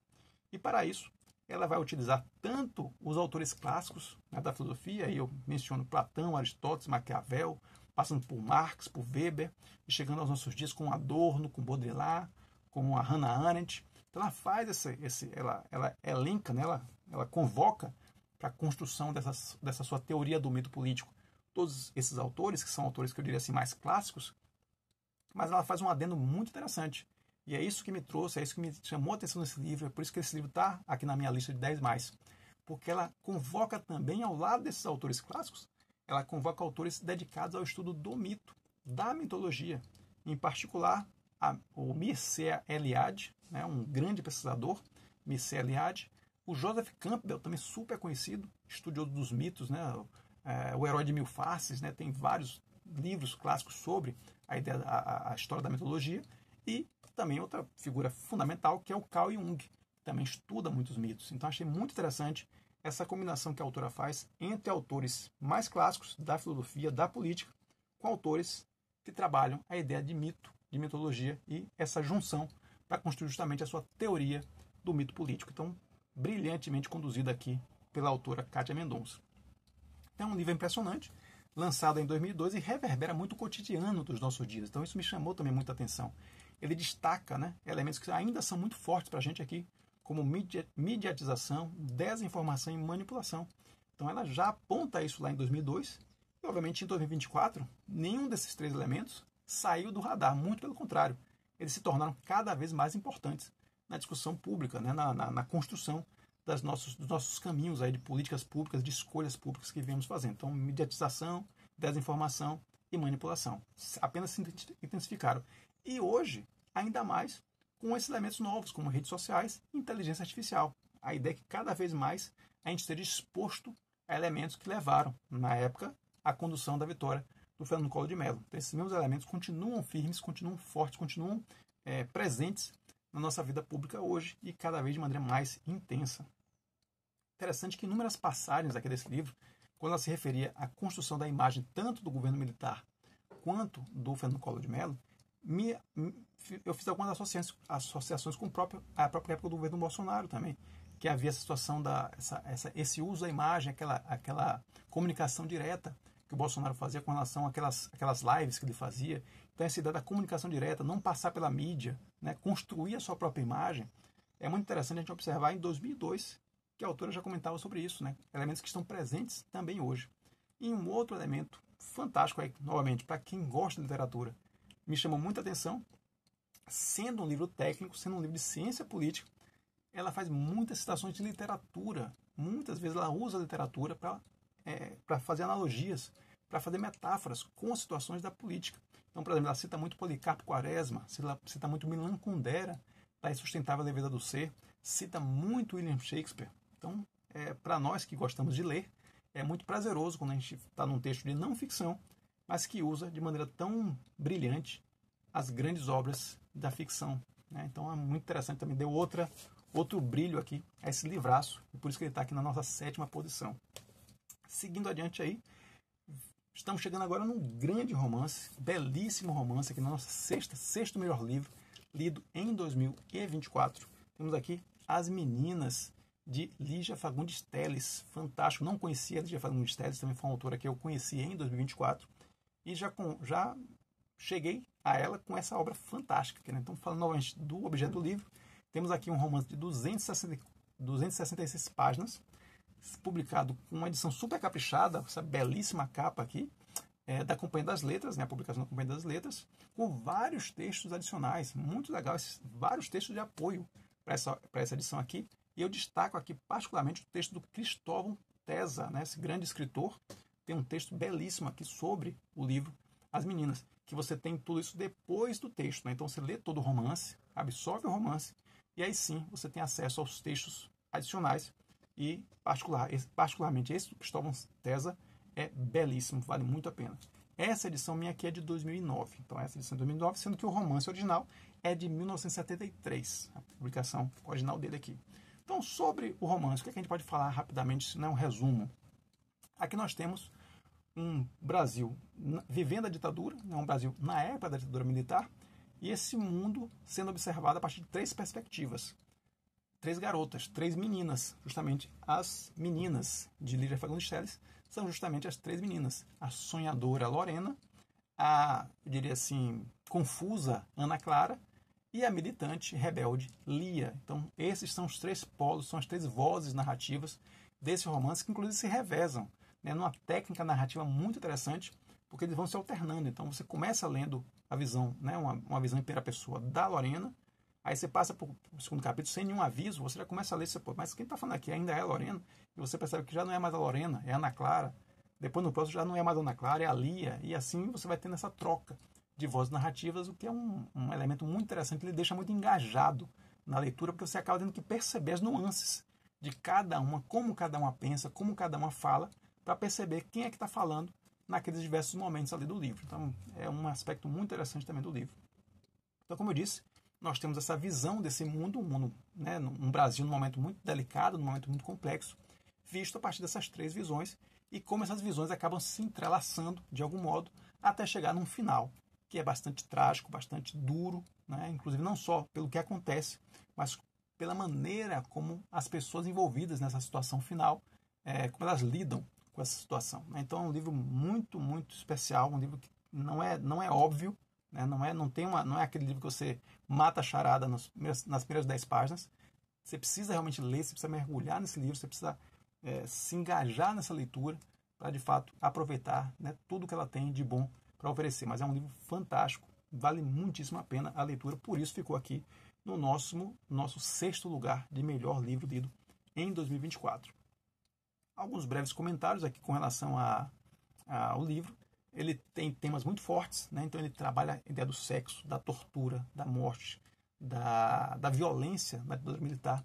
Então é fascinante, né, como a autora conseguiu, né, a coragem, a bravura desse livro de ser lançado em 73, nós estávamos ainda na ditadura, tratando de temas tão delicados, de maneira tão viva, né, de maneira tão muito explícita, né? Não tem meias palavras aqui, as coisas são ditas como devem ser ditas mesmo, são mostradas como devem ser mostradas. Então não houve panos quentes aqui. Então o livro em si só é um livro extremamente corajoso. A variação de vozes narrativas, como eu falei, também muito interessante, essa coisa dessa variação, ora é a Lorena falando, ora é a Lia, ora é a Ana Clara. Então isso já dá um tom a mais. Um elemento que eu observei no Salvar o Fogo, do Itamar Vieira Júnior, né? A gente também tem essa ideia da alternância de vozes narrativas, e aqui eu encontrei isso originalmente aqui As Meninas de Lígia Fagundes Telles. E como eu disse, o final muito surpreendente, não esperava jamais aquele final, me pegou de surpresa, ela conseguiu conduzir a história para um lado e no final deu essa guinada. E como eu disse, além do final ser extremamente dramático, a forma como se reage a esse final me tirou da cadeira. Então é um livro que vale a pena até a última página. É isso que eu posso, em resumo, dar esse veredito aqui sobre esse belíssimo romance As Meninas de Lígia Fagundes Telles, livro publicado originalmente em 1973. Vamos lá, chegando na metade da nossa lista, aqui já temos com uma hora de vídeo, então não vamos perdurar muito mais aqui. Vamos tentar finalizar o mais rápido possível, mas sem, obviamente, perder os detalhes, que acho que está todo mundo aqui ouvindo para entender por que esses livros são tão importantes. Então vamos lá para nossa quinta melhor leitura, feita em 2024. Temos aqui Uma Breve História da Literatura, do John Sutherland. Esse que é um livro de 2017. Aqui temos, normalmente, falando primeiro da edição, né, da nosso objeto livro, temos aqui um livro de história da literatura, obviamente, com 293 páginas, 40 capítulos, e temos ao final um índice remissivo, que é super importante, né? Então, o índice remissivo, você quer saber sobre William Shakespeare, então, onde é que está isso no livro, você quer saber onde é que está Ernest Hemingway, você vai lá, você quer saber onde é que está Franz Kafka, você vai no remissivo, ele te orienta com relação a quais páginas aqueles autores aparecem. Então, um índice remissivo que, nesse caso aqui, é bastante útil. Mas, em si, é uma edição da LIPM, editora super, né, sempre traz livros muito bons. Muita coisa que eu tenho aqui é da LIPM, ela é muito conhecida pelos pocketbooks, né, pelos livros menores, mas esse aqui é muito especial, livro normal, né, tamanho normal, mas também produzido pela LIPM. A tradução é do Rodrigo Breunig, e a minha edição é de 2019, né, sendo que a publicação original é 2017. Bom, o que é que ele tem aqui de especial? O que é que esse livro tem de especial? Não é um livro de ficção. Por que é que esse livro está aqui, né? Está, inclusive, melhor, né, mais bem colocado que 1974, mais bem colocado que As Meninas, mais bem colocado que Graciliano Ramos com Seu Angústia. Por que ele está tão bem colocado assim na minha lista? Porque ele é um livro que escapa daquele binômio clássico de livros de literatura. Eu, particularmente, sou um grande fã de livros sobre literatura, eu gosto muito de ler sobre outros livros, ler sobre outras obras, para até poder entender melhor aquelas obras, absorver melhor aquelas obras, sendo que serão obras que eu já li ou obras que eu venha a ler. Então, para mim, são sempre livros que me atraem muito. Então, já por isso, ele já estaria numa posição alta aqui na minha lista. Mas por que ele alcança uma posição tão alta? Está, né? Aqui na quinta posição das 10 melhores leituras. Porque ele sai daquele binômio clássico de livro de literatura. Qual é o binômio clássico? Trabalhar autor e obra, ou os melhores autores, ou as obras mais importantes, mas trabalhar esses dois temas, esses dois polos. E aqui ele vai muito além disso. O John Sutherland, ele vai muito além dessas, ele trabalha essa polaridade clássica, então aqui ele fala de algumas obras clássicas, aqui ele fala de alguns autores clássicos, inclusive destaca alguns artigos, alguns capítulos são destaques para autores. Então isso já dá a ele essa conotação também de discutir sim autores, de discutir sim obras. Mas além disso, e aí é o que torna esse livro diferente dos outros, ele trabalha outros temas também importantes. Ele trabalha movimentos literários. E mais ainda, ele trabalha temas que não estão, mesmo os movimentos literários, aparecem em alguns livros de literatura, né? O modernismo, o realismo, Mas, além disso, ele trabalha temas que são muito próprios. Por exemplo, mercado editorial. Tem um capítulo aqui dedicado ao mercado editorial. Como funciona o mercado editorial. Como funcionam os prêmios de literatura. Né? Quais são os prêmios de literatura mais importantes do mundo. Então, isso eu nunca tinha encontrado isso em outros livros, né? Trabalhando o tema da literatura. E uma coisa muito especial aqui. E aí, atravessando, aí, transparecendo ao longo de todo o livro. Ele coloca na mesma dimensão, ou numa dimensão muito próxima, a prosa da poesia. Então é muito comum você encontrar livros de literatura que trabalham a ideia da prosa, né? Os romances, os contos, mas a poesia às vezes não é tão colocada de maneira tão generalizada. E aqui não, aqui ele trabalha a poesia, então tem um contato com autores que até então não tinha tido, né, tanta proximidade. T.S. Eliot, Tennyson, até a própria Sylvia Plath, que é uma autora fantástica, que escreveu um romance fantástico chamado A Redoma de Vidro, ela que aparece como a Sylvia Plath poetisa, que também tem uma produção de poeta, uma produção de poesia muito importante. Então, por tudo isso, por todos esses aspectos diferentes, por todos esses temas não tão comuns, que eu coloco aqui Uma Breve História da Literatura, do Joe Sutherland, na nossa quinta posição de livro mais interessante, aí, nossos melhores livros, né? Então, só fiz um comentário aqui, botei um comentário que não podia deixar de falar. Muito bom, fantástico, né? Vale muito a pena, mas senti falta de uma atenção especial com alguns autores que eu considero autores que estão no panteão máximo da literatura mundial e que eu não encontrei aqui na dimensão, estão aqui, obviamente, comentados, mas não encontrei na dimensão que eu esperava, né? Existem capítulos aqui dedicados às irmãs Brontë, por exemplo. Existem capítulos aqui dedicados a Tom Hardy, por exemplo, grande autor, inquestionável. Mas não existe um capítulo exclusivo de Dostoiévski. Para mim, um dos maiores, se não o maior escritor de todos os tempos. Não tem um capítulo dedicado a Thomas Mann, A Montanha Mágica, os Brandenburgs. Quer dizer, não daria, não é suficiente para estar aqui com um capítulo dedicado a ele. Obviamente, o Joe Sutherland fez as suas escolhas, né? Ele tem as suas razões para estruturar sua obra, né, nesse formato, mas particularmente eu senti falta desse destaque especial para esses autores que eu considero autores no panteão máximo da literatura. Então, por isso, ele de repente não está numa posição um pouco mais alta, mas é um excepcional livro, foi uma excepcional leitura que fiz em 2024, acrescentou demais ao meu repertório Uma Breve História da Literatura, do Joe Sutherland. E estamos ainda aí chegando, afunilando, estamos no quarto lugar, quarta melhor leitura feita em 2024. Ficção, não ficção, livro clássico, livro contemporâneo, vamos a ele. Livro fantástico. Por pouquíssimo, não entrou aqui no nosso pódio, não entrou meramente porque os dois últimos livros são dois livros de não ficção, tão poderosos que assim colocaram esse aqui em quarto lugar, porque era para estar no pódio com certeza, porque esse livro aqui é daqueles que eu vou reler, sabe aquele livro que, com tanto livro que eu tenho aqui no quarto dos livros para ler, dificilmente eu penso em reler um livro, apesar das excelentes experiências que eu tive esse ano, relendo o Jovem Torres e principalmente relendo o Processo, do Franz Kafka. Mas eu fico pensando assim, poxa, tanto livro para ler, eu vou reler algum livro, mas esse aqui, essa nossa quarta posição, certamente eu vou reler, porque vale muito a pena, um livro fantástico, um livro que me engajou profundamente, que eu fiquei assim, não conseguia desgrudar desse livro aqui. Estou falando de O Longo Adeus, do Raymond Chandler. Espetacular romance policial, esse policial noir que eu há muito tempo já aguardava, queria muito ter um livro dessa magnitude. É um tema, é um gênero literário que eu gosto muito, mas não tinha encontrado ainda aquele assim, com tudo no lugar. Esse aqui é o tal. Esse aqui realmente é o livro, é o romance policial. Aqui nós temos um cara fantástico, um personagem que nos apaixona de imediato, que é o detetive duríssimo, nervo de aço, Philip Marlowe, ou Marlowe, né? Depende, tem um W ali, mas eu costumo chamar de Philip Marlowe. Então esse Philip Marlowe, o personagem, não tenho o que dizer, esse era o personagem que eu queria encontrar. Se juntar o Philip Marlowe com o Nick Bellamy do Charles Bukowski, eu não sei o que pode dar. Certamente o Marlowe daria uma surra no Nick Bellamy.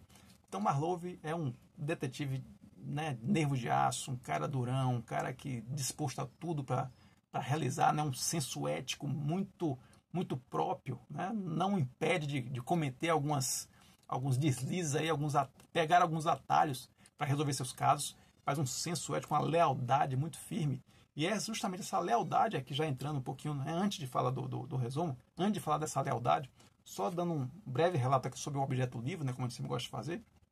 Temos aqui um romance policial de 379 páginas, nesse formato pocket, né, realmente um formatinho menor, justamente da LIPM, né, que a gente falou há pouco, né, uma editora super consagrada por trabalhar com esse formato aqui. Então, ele tem um brevíssimo texto de apresentação, né, do José Onofre, e a tradução é do Flávio Moreira da Costa. Essa minha edição é de 2005. Então, já falando aqui desse objeto livro, falando agora da história, resumindo um pouquinho a história, resumindo um pouquinho desse fantástico Philip Marlowe, esse grande detetive. Philip Marlowe, que nessa história aqui, que é um personagem, inclusive, icônico do Raymond Chandler, ele traz o Philip Marlowe em outros romances policiais também, mas nesse aqui ele esbarra com a figura do Terry Lennox, numa saída de uma boate. Saindo de uma boate, esbarra com o Terry Lennox, e esse grande detetive, o Philip Marlowe, ele acaba se afeiçoando com aquela figura mais frágil, com aquele ex-combatente de guerra, que é o Terry Lennox, e acaba se tornando amigo do Terry. E quando as coisas vão se desdobrando aí, ele vai conhecendo outras figuras que circulam ali em torno do Terry Lennox, né? Esse primeiro contato, esse primeiro elemento de interesse do Philip Marlowe. Então, quem são essas outras figuras, né? Tem a Sylvia, né, que é a esposa do Terry Lennox. Tem o pai da Sylvia, que é o poderosíssimo Harlan Porter, né? Que romance policial não precisa ter um super magnata, um cara acima de todas as leis, né, para colocar a polícia a serviço dele próprio. Então, o Harlan Porter é essa figura, é esse vilão maior que o universo, né, dominador, super poderoso. Mas temos também, além dessa figura super poderosa, figuras, homens sem nenhum caráter, né, vilões do mais baixo nível, vilões extremamente violentos, brutais, como nós temos aqui essa trinca formada pelo Randy Starr, o Mandy Menendez e o Chick Agostino, essas três figuras terríveis que vão infernizar a vida do Philip Marlowe. Então, é uma fauna dramática, uma fauna de personagens, cada personagem mais rico do que o outro. Então é isso que a gente encontra aqui.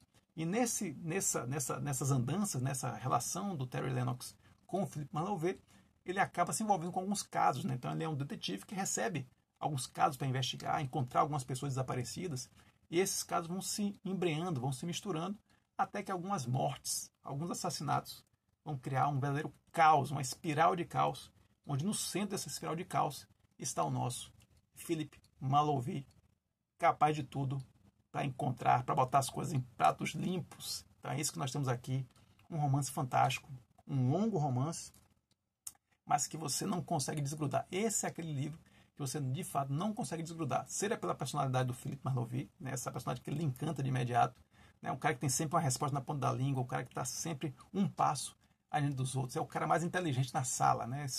Esse tipo de personagem sempre me fascina. Então, além disso, nós temos toda essa fauna de personagens também super ricos, né, que já trazem um elemento a mais, e, além de tudo, um enredo fantástico, um enredo cheio de reviravoltas, cheio de peripécias, que vai lhe prendendo a cada página. Então, um livro simplesmente belíssimo, grande leitura que fiz em 2024. Só para ver se nós temos mais alguma coisa específica. Então, um romance policial fantástico, uma fauna dramática maravilhosa, essas várias figuras, né? Esses plot twists, né? Essas viradas que o livro vai dando, principalmente chegando ali, afunilando para o seu final ou finais. Isso é uma coisa característica desse livro, ele tem alguns finais, né? Você vai achar que o livro já acabou ali, e acontece mais uma coisa, e depois acontece mais uma coisa. Então ele tem vários finais e cada um melhor do que o outro. Então simplesmente é um livro fantástico. Não à toa está aqui na nossa quarta melhor leitura de 2024. Philip Marlowe, grande personagem, do Raymond Chandler, com seu O Longo Adeus, de 1951, se eu não me engano, só lembrando aqui a data do nosso livro, 51, exatamente. Então vamos lá, agora finalizando, para o nosso pódio, as três melhores leituras feitas em 2024. terceira melhor leitura feita em 2024. Livro simplesmente espetacular. Há muito tempo que eu queria conhecer essa autora e finalmente conheci a sua obra, e esta que é das suas obras uma das mais espetaculares, que é Hibisco Roxo, da Chimamanda Ngozi Adichie. Esse aqui é um livro de 2003, livro belíssimo, fantástico. Vou falar sobre ele daqui a pouquinho.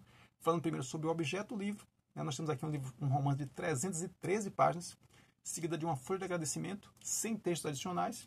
É publicado pela Companhia das Letras, a tradução é da Júlia Romeu e a minha edição é de 2011.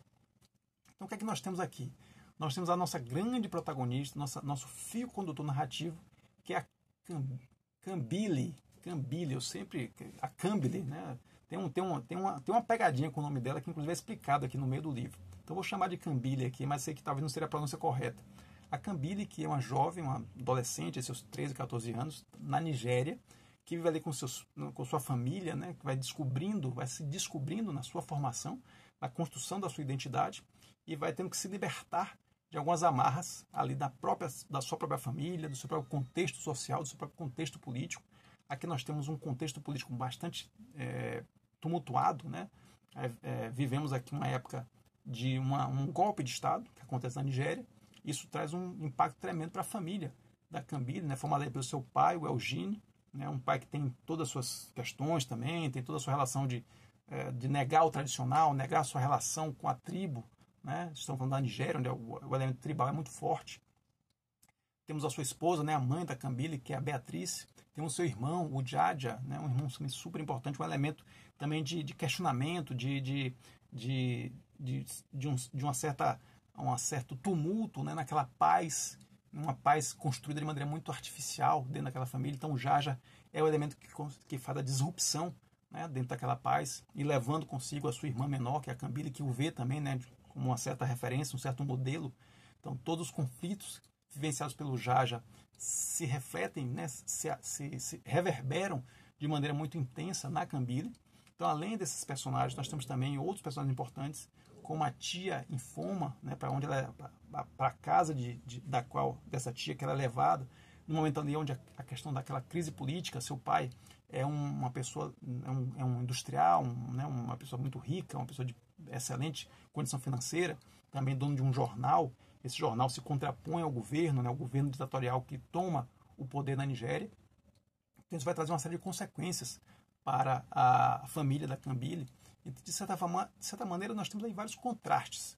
Temos tanto o contraste familiar, né? Esse contraste interno, né? Existe ali uma relação, como eu disse, a força da cultura tribal e se contrapondo a essa cultura moderna, essa cultura europeizante que está se impondo sobre a cultura tribal da Nigéria. E nós temos também a relação político-social.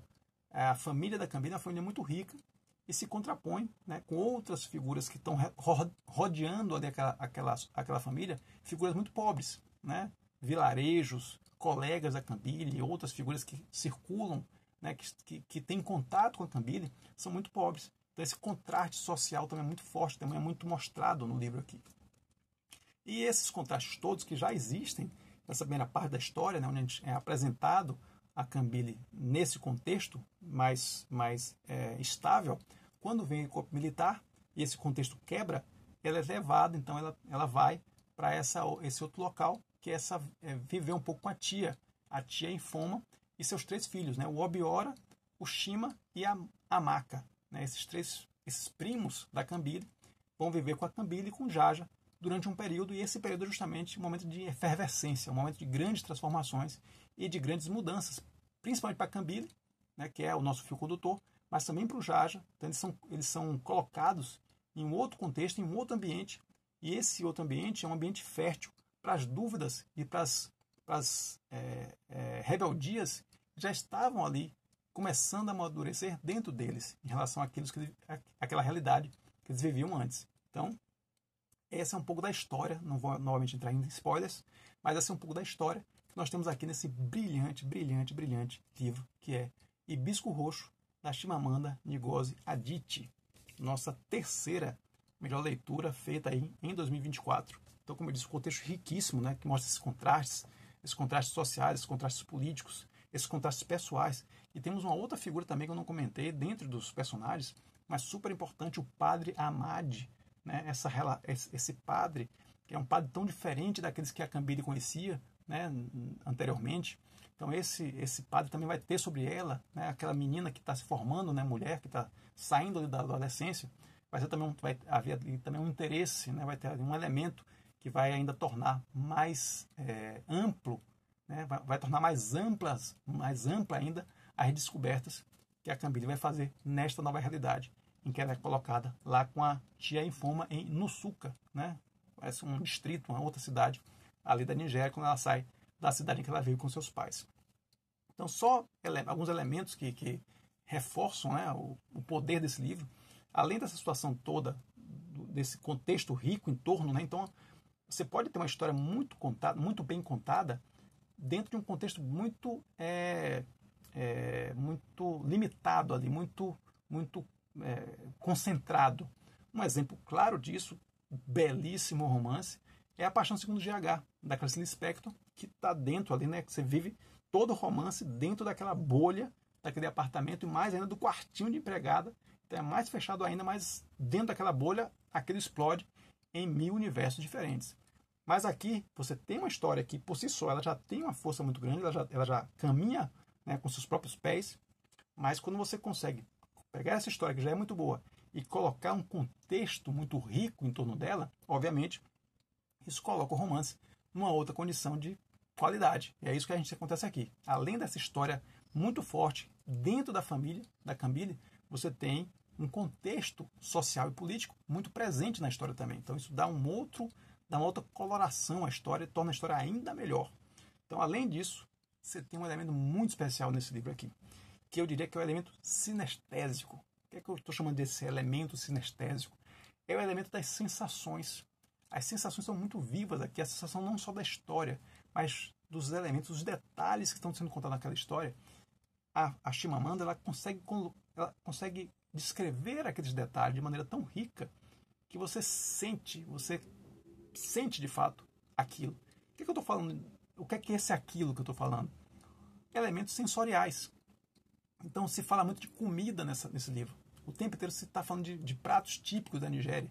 Então você praticamente sente o cheiro do arroz de coco. Quando ela fala do arroz de coco, quando ela fala do preparo do arroz de coco, você quase sente esse cheiro do arroz de coco. Da mesma forma, o calor de Nusuka, né? esse lugar, esse distrito, para onde eles vão para morar um tempo com a tia Infoma, é um calor arrebatador, é um calor que você praticamente se deita no chão para sentir algum tipo de frescor. Esse calor arrebatador de Nusuka também é sentido também é descrito de uma maneira tão intensa no livro que você sente esse calor. E a música vibrante de Fela Kuti, né, esse grande artista nigeriano, que é preferido aí da Amaka, da prima da Cambile, a Amaka. Então também você sente, né, por que aquela música impacta, por que aquela música mexe tanto com a Amaka e futuramente mexerá tanto com a Cambile. Então esse é outro elemento muito bom desse romance, esse elemento das sensações.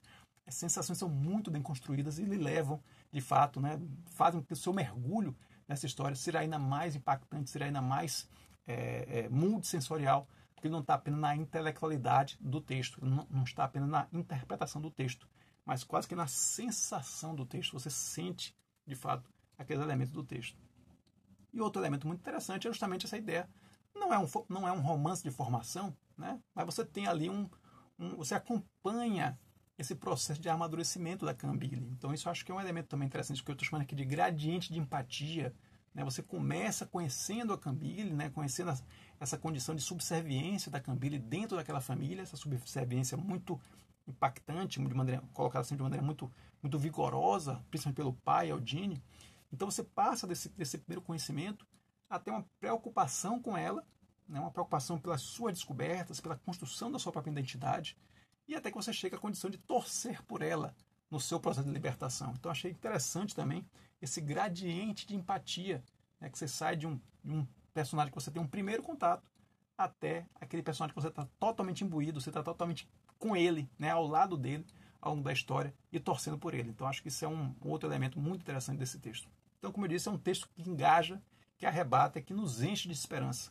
Esperança diante de um processo de transformação do ser humano. Então a gente vê esse processo de transformação na Cambile, a gente sabe que o ser humano, mesmo em condições sejam elas externas, sejam elas internas, muito delicadas, muito drásticas, ainda assim é capaz de se transformar e de alçar voo aí em busca dos seus sonhos. Então é isso que a gente vê nesse brilhante romance aqui, Hibisco Roxo, da Chimamanda Ngozi Adichie, de 2003. Vamos aí para a nossa medalha de prata, grande livro também. Agora vamos para as duas obras de não ficção. Então vou passar um pouquinho mais rápido aqui, porque não tem uma história em si, mas tem os elementos desses livros, e porque esses livros são tão importantes, e porque esses dois livros de não ficção ultrapassaram tantos livros maravilhosos de ficção. Estou falando aqui no nosso segundo lugar, nossa medalha de prata de melhor leitura de 2024 vai para As Razões do Iluminismo, do Sérgio Paulo Rouanet, livro de 1997. Estamos falando inicialmente aqui do objeto do livro. Nós temos um livro de 349 páginas que reúne 12 textos antecedidos por uma introdução que amarra esses textos todos, né? Isso é um elemento fundamental, e sucedido por uma apresentação da origem de cada texto. Então, cada texto aqui ou veio de uma publicação, ou foi uma palestra, então ele mostra de onde é que o contexto, né, circunstâncias em que cada um desses textos foi produzido. Então, isso é bem interessante também. Ele foi publicado pela Companhia das Letras, e a minha edição é de 1987. É um livro de 97 ou 87? 97. A minha edição é de 97. Bom, então do que trata, né, esse livro fantástico aqui? Por que esse livro ficou em nossa segunda colocação? Primeiro, o próprio texto introdutório, ele já dá para a gente, ele já constrói a estrutura em que os outros textos, os 12 textos que estão aqui, vão ser colocados. Então, no texto introdutório, ele apresenta as 3 crises que ele denuncia, o Sérgio Paulo Rouanet, e como essas três crises se colocam, como elas vão se expressar em cada um, né, em grupos desses 12 textos. Então, nós temos aqui uma primeira crise que ele apresenta, que é a crise da razão. Então, ele consegue enxergar uma revolta naquele momento que ele está analisando ali, né, segunda metade do século XX, basicamente é o elemento de análise dele. Então, ele vai identificar uma crise uma revolta contra a razão, uma primeira crise, uma revolta contra a modernidade, uma segunda crise, e uma revolta contra a ilustração, uma terceira crise. E é contra essas 3 crises, é contra essas três inimizades, vamos dizer assim, né? essas inimizades que ele não concorda. Então ele vai argumentar, né? O Sérgio Paulo Rouanet vai argumentar por que existe um pensamento que se contrapõe à razão, por que existe um pensamento que se contrapõe à modernidade e por que existe um pensamento que se contrapõe à ilustração. Ele vai defender, de certa maneira, esses 3 polos contra os seus detratores, contra os seus inimigos. E faz isso convocando a fina flor da intelectualidade. Então, os vários textos aqui vão tratar de temas como Walter Benjamin, Jürgen Habermas, Michel Foucault, Erasmo de Roterdã, pós-modernidade e modernidade e irracionalismo, de direita e de esquerda. Então, esse livro aqui é simplesmente fundamental, fantástico, inclusive para os dias atuais. Muito, muito atual esse livro, porque ele mostra justamente como podemos estar, como aqueles que se propõem a serem críticos em relação à sua realidade, podem se colocar contrários à razão. Podem enxergar na razão não um instrumento de libertação, mas um elemento de opressão. O que ele coloca é que a razão sempre será um elemento de libertação, porque ela é sempre crítica a ela mesma. Ela é a primeira a se criticar. Então não faz sentido ser crítico à razão, não faz sentido ter a razão como um objeto meramente de opressão. Ela, na verdade, é o principal elemento de libertação, inclusive de denúncia do uso inadequado da razão para oprimir. Mas você não faz isso abrindo mão da razão. Essa é a tese principal desse livro aqui. E como ele disse, se os conservadores e se a direita já eram caracterizados por serem, de certa maneira, contrários a essa razão que questiona o status quo, e a direita e a esquerda, os progressistas, vamos dizer assim, serem favoráveis à razão, ele começa a observar que agora existe uma nova casta de ditos progressistas, de ditos de esquerda, que são contrários à razão, que veem a razão como elemento de opressão. E ele se contrapõe de maneira fundamental, de maneira extremamente argumentada, de maneira extremamente fundamentada contra esse pensamento. E é isso que faz desse livro aqui um livro simplesmente imperdível. Isso aqui é um exercício para a mente. Literalmente é um exercício para a capacidade intelectual. Qualquer pessoa que lê esse livro que consegue de fato se debruçar, consegue aproveitar, consegue fruir, consegue tirar tudo que esse livro tem para ser dado, que tem de conteúdo aqui, você já fez um exercício para sua mente, né? Que não tem mais como tirarem de você o que você consegue absorver da leitura desse livro aqui. Simplesmente fantástico. Alguns comentários para mostrar como ele é tão bom assim. É um dos poucos livros que consegue combinar riqueza de conteúdo com linguagem simples. É uma linguagem muito simples a do Sérgio Paulo Rouanet. Ele consegue explicar temas muito complexos de maneira muito acessível. Então isso já torna o livro um milagre, praticamente em termos de escrita, né? Ele consegue traduzir temas super complexos de maneira muito simples. Além disso, ele tem uma pluralidade grande de temas, ele aborda muitos temas, aborda muitos autores, mas sem perder a linha da profundidade. Cada parágrafo que ele usa para falar do autor, cada linha, cada frase que ele usa para falar do autor, é uma frase que já tem em si muito conteúdo. Então, a partir dessa extração, você não tem aqui encheção de linguiça, é isso que eu quero dizer. Aqui, cada palavra, cada parágrafo, cada página tem seu sentido, e por isso que você consegue, às vezes, num texto curto, falar de maneira muito densa, falar de maneira muito proveitosa sobre um determinado tema. Então, é outra característica que faz esse livro se tornar um livro tão especial. E, por fim, achei muito interessante a mecânica que ele usa para abordar os temas. Então, muitos temas aqui são abordados pela mecânica do bom combate, né? O bom combate de ideias. Então, ele contrapõe, por exemplo, Habermas e Foucault. Imagine, olha o nível de discussão que nós somos expostos quando a gente lê um livro como esse. A contraposição das ideias de dois monstros sagrados da filosofia. Jürgen Habermas, talvez o maior filósofo do século XX, e Michel Foucault, um fantástico francês que revolucionou tantas e tantas maneiras de pensar no mundo, né? Então você tem essas contraposições. Walter Benjamin e Sigmund Freud, outro contraponto que ele faz num dos textos aqui. Então essa mecânica do combate de ideias, eu acho que é também um dos pontos altos desse livro. Mas o melhor desse livro está justamente nesse combate de ideias, nessa mecânica do combate de ideias, quando se contrapõe justamente o próprio Sérgio Paulo Rouanet com outro monstro sagrado da intelectualidade brasileira, que é o José Guilherme Melchior. Se você não conhece, se você não ouviu falar desse cara, procure conhecer José Guilherme Melchior. Fantástico pensador brasileiro, de uma cultura universal, enciclopédica. E há um contraponto, há uma troca aqui de artigos, né? O Sérgio Paulo escreve sobre um livro do Guilherme Melchior. O Guilherme Melchior responde a essa escrita, o Sérgio Paulo responde a esse artigo. Essa troca de ideias, esse embate, é o que eu digo, esse bom combate de ideias em um altíssimo nível. Nada do que a gente vê hoje em dia, essa troca de impropérios, né, essa troca de xingamentos à torta de direito. Não, aqui nós temos dois mestres degladiando-se da maneira mais elegante que você possa imaginar. Simplesmente espetacular esse livro aqui.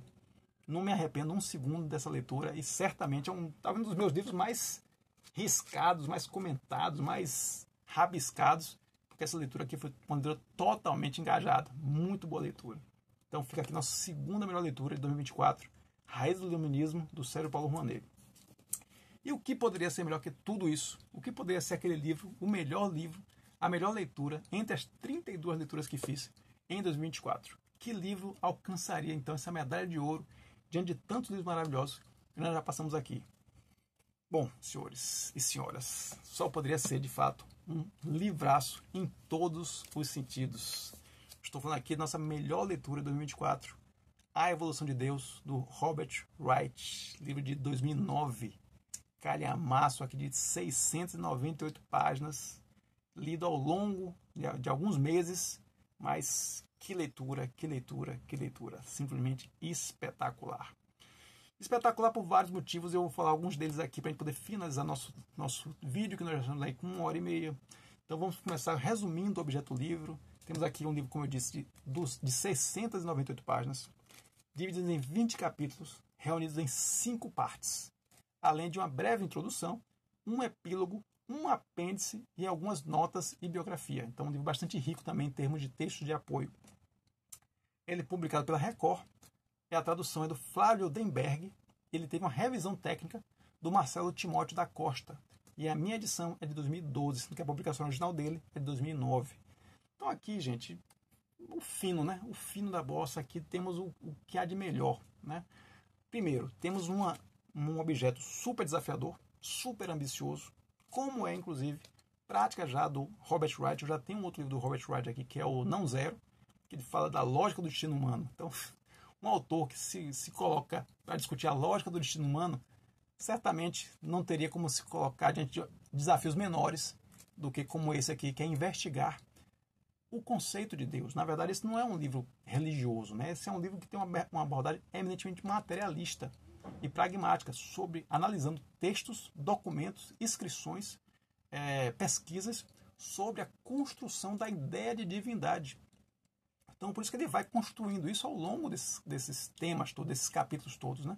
Então, por exemplo, o primeiro capítulo, ele aborda basicamente a constituição da ideia de divindade. Então, desde os homens mais primitivos, desde das tribos caçadoras e coletoras, da pré-história, até os deuses da antiguidade. Então, a primeira parte mostra exatamente isso, como o homem precisa, como o homem ele precisou criar essas divindades para se constituir enquanto homem. Né? O homem criou os deuses para poder ele próprio existir. Então, essa circularidade, né? Os homens criando deuses para que esses deuses possam criar os homens e aí dar um sentido de existência, é exatamente o que ele trabalha aqui na primeira parte, né? O nascimento da própria ideia de divindade. Na parte 2, ele já foca na questão do monoteísmo, que é uma mudança muito significativa. Né? Até então, o comum era você ter vários deuses, né? O panteão de deuses. Né? Os gregos, né? Os vikings, né? Todos eles tinham vários deuses e, né? Rezavam para vários deuses diferentes, deuses para cada coisa, deuses para cada sentimento, deuses para a chuva, deuses para o sol e assim por diante. Então, a segunda parte é dedicada a uma transformação extremamente importante nessa construção da divindade, essa evolução de Deus, como ele chama aqui, né? Ele coloca esse título majestático, né? Nessa evolução de Deus, essa conversão desse politeísmo para o monoteísmo é o tema aqui do capítulo 2. No capítulo, e aí, esse monoteísmo, que existem outras religiões também monoteístas, mas esse aqui ele se especializa, né? Ele se foca no monoteísmo abramânico, aquele que decorre de Abraão. Né? E essa decorrência de Abraão, né? essa raiz de Abraão, vai decorrer de alguns ramos. E ele vai estudar nos capítulos 3 e capítulos 4, 2 desses ramos. No capítulo 3, o cristianismo, e no capítulo 4, o islamismo. Todos os dois decorrentes desse monoteísmo abramânico que ele estuda aqui no capítulo 2, que ele apresenta, né, no capítulo 2 aqui. E, finalmente, o capítulo 5, ele vai colocar essa discussão dentro de uma perspectiva global. Essa mesma discussão da divindade, só que dentro de uma perspectiva global. Essa perspectiva que não existia no nascimento. Porque no nascimento da ideia de Deus, os povos viviam de maneira isolada. Como é que agora, no momento de integração planetária, você consegue fazer com que se conviva várias concepções diferentes de Deus, várias concepções diferentes da divindade? Então esse é o desafio que ele se propõe a discutir e refletir na parte 5 desse livraço fantástico, melhor leitura feita em 2024. Esse livro tem N coisas a serem destacadas, né? N fatores a serem destacados. Certamente, não só ele, mas cada um dos livros que nós estamos comentando aqui vai ter um vídeo especial, um vídeo detalhado sobre cada um deles. Mas esse aqui, é preciso que talvez tenha alguns vídeos detalhados, porque é muita coisa, muita informação, é muito conhecimento que o Robert Wright conseguiu concentrar nesse livro aqui. Então, só para finalizar, alguns comentários por que esse livro é tão fundamental, né? Além de ser um tema fascinante, ele tem uma escrita muito cativante. A escrita do Robert Wright é muito fluida, muito fácil. Né? Você percorre quase 10 mil anos de história da humanidade, das tribos caçadoras lá nas savanas africanas até a jihad hoje. Né? A gente está vendo hoje a situação do Oriente Médio, então está muito presente isso hoje. Né? Essa disputa religiosa ainda continua muito presente. Então ele consegue, né, construir esse panorama tão amplo, uma escrita fantástica, que você não perde um segundo, você não se desconecta um segundo daquela história, pela maneira como o Robert Wright escreve. Então isso aí já é um elemento muito favorável a um livro, né? Um livro desse tamanho, um livro de praticamente 700 páginas, se você não tiver uma escrita muito cativante, que lhe prenda de fato, se torna quase que uma tortura, né? Então, nesse caso aqui, além de você ter um conteúdo muito bom, que às vezes até faz com que você atravesse um texto complicado, se o conteúdo é muito bom, você até consegue atravessar. Mas aqui você tem um conteúdo muito bom com a escrita maravilhosa. Então, você juntou o melhor dos dois mundos. Além disso, como eu disse, são tantos pontos a serem destacados aqui que você pode gostar desse livro por várias abordagens que ele faz aqui. Então, por exemplo, a abordagem materialista e desapaixonada de um tema que é em si, que nasce da paixão, né? A religião nasce de um elemento muito mais emotivo, muito mais emocional do que racional. Então ele sai desse elemento emotivo para fazer uma abordagem extremamente materialista. Então você pode gostar por isso. Você pode gostar pela abordagem globalista desse livro. Esse livro ele percorre o globo terrestre, né? Ele vai do Kalahari até a Sibéria, vai do Sudeste Asiático até o Congo. Então ele vai de fato ter uma abordagem global sobre um tema que é um tema global, que é um tema da humanidade, que é essa construção da divindade, né? Então também é outra abordagem interessante desse livro. Uma outra abordagem que agrega muito esse livro aqui é a abordagem política. Ele vai mostrar como muito cedo, muito no nascimento da religião, no nascimento dessa ideia de divindade. Então a gente vai ter que dividir aí o que é a ideia de divindade e o que é religião, né, em si, né, a construção institucional em toda essa ideia de divindade. Ele vai mostrar muito claramente como essa construção institucional está muito associada com o poder, com a ideia de exercício do poder e dominação das sociedades. Então a abordagem política também desse livro é muito interessante, porque ele, muito cedo, já mostra como estão unidos de maneira indelével, de maneira, né, imbrincável, a religião com a política. E, finalmente, uma abordagem das polêmicas. Você pode se interessar por esse livro somente pelas polêmicas dele. Uma das mais interessantes é como o conceito de divindade de uma determinada época ele é construído, ele é quase que criado um Frankenstein com pedaços de coisas que interessam de outras religiões. Sabe aquela ideia do buffet livre, né? De você pega o macarrão, pega o arroz, pega o feijão, e vai misturando? De certa maneira aqui, em certos pontos, ele mostra como essa construção de uma certa ideia de Deus, ela veio não de uma ideia única, mas de fragmentos que, por algum motivo, interessavam juntar naquele momento. Então é muito interessante quando você observa coisas ditas, né? Documentos e textos clássicos que falam sobre aqueles temas de uma maneira muito unitária, e ele vai desconstruir essa abordagem, ele vai desconstruir essa concepção e mostrar como aquele conceito unitário, na verdade, ele decorre de um pedaço daqui, de um pedaço de lá, de um Deus vulgar de um lugar, de um Deus pagão de outro lugar, e juntando naquele que você imaginou que sempre seria aquele Deus único. Na verdade, ele é um Deus Frankenstein.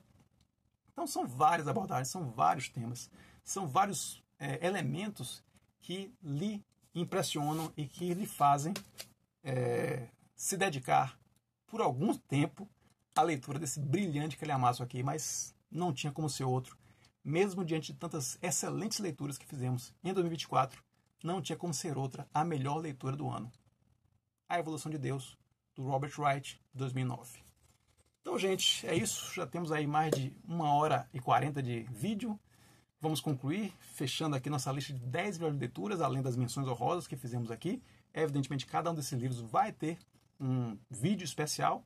Me fala aí, se você chegou até aqui, me fala qual desses livros você quer ver mais, com um vídeo especialíssimo aqui no canal Prazer em Conhecer Lippe, que nós certamente vamos fazer vídeos para cada um deles, analisando, esmiuçando e apresentando de maneira ainda mais pormenorizada para você as maravilhas que estão aqui presentes nessas leituras. Então é isso.